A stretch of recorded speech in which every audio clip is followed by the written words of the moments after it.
I won states in the presidential election because of 5, 10, 20 votes per precinct. And if you thought elections don't matter, I hope these last 2 years have corrected that impression.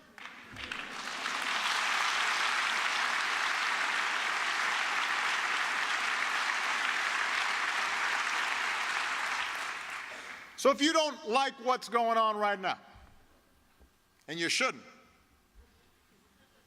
do not complain. Don't hashtag. Don't get anxious. Don't retreat. Don't binge on whatever it is you're binging on. Don't lose yourself in ironic detachment. Don't put your head in the sand. Don't boo. Vote. Vote.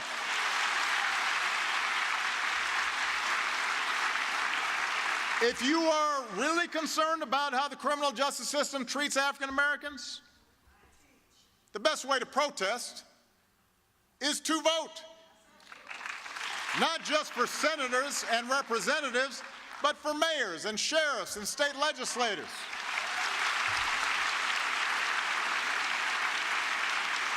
Do what they just did in Philadelphia and Boston, and elect state's attorneys and district attorneys who are looking at issues in a new light, who realize that the vast majority of law enforcement do the right thing in a really hard job.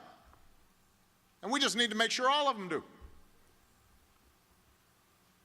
If you're tired of politicians who offer nothing but thoughts and prayers after a mass shooting, you've got to do what the Parkland kids are doing. Some of them aren't even eligible to vote yet. They're out there working to change minds and registering people.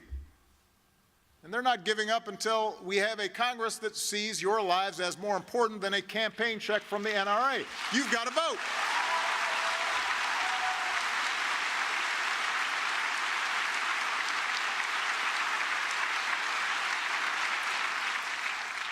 If you support the Me Too movement, you're outraged by stories of sexual harassment and assault, inspired by the women who shared them. You've got to do more than retweet a hashtag. You've got to vote. Part of the reason women are more vulnerable in the workplace is because not enough women are bosses in the workplace. Which is why we need to strengthen and enforce laws that protect women in the workplace, not just from harassment, but from discrimination in hiring and promotion, and not getting paid the same amount for doing the same work. That requires laws. Laws get passed by legislators. You've got to vote. When you vote, you've got the power to make it easier to afford college and harder to shoot up a school. When you vote, you've got the power to make sure a family keeps its health insurance. You could save somebody's life.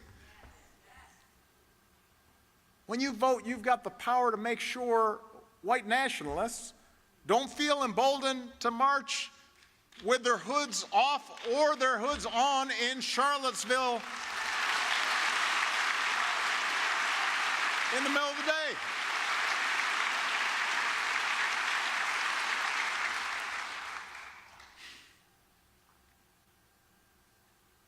Minutes.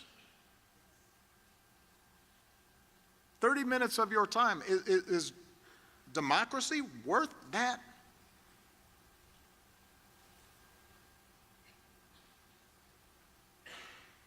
We have been through much darker times than these. And somehow each generation of Americans carried us through to the other side. Not by sitting around and waiting for something to happen. Not by leaving it to others to do something, but by leading that movement for change themselves.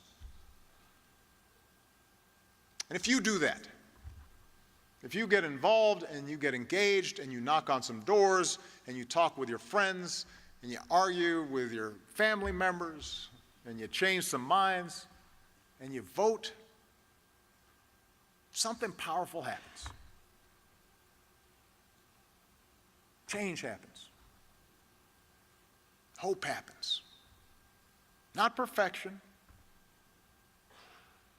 not every bit of cruelty and sadness and poverty and disease suddenly stricken from the earth. There'll still be problems, but with each new candidate that surprises you with a victory that you supported, a spark of hope happens. With each new law that helps a kid read or helps a homeless family find shelter or helps a veteran get the support he or she has earned. Each time that happens, hope happens. With each new step we take in the direction of fairness and justice and equality and opportunity, hope spreads. And that can be the legacy of your generation. You can be the generation that at a critical moment stood up and reminded us just how precious this experiment in democracy really is, just how powerful it can be when we fight for it, when we believe in it. I believe in you. I believe you will help lead us in the right direction, and I will be right there with you every step of the way. Thank you, Illinois. God bless you. God bless this country we love. Thank you.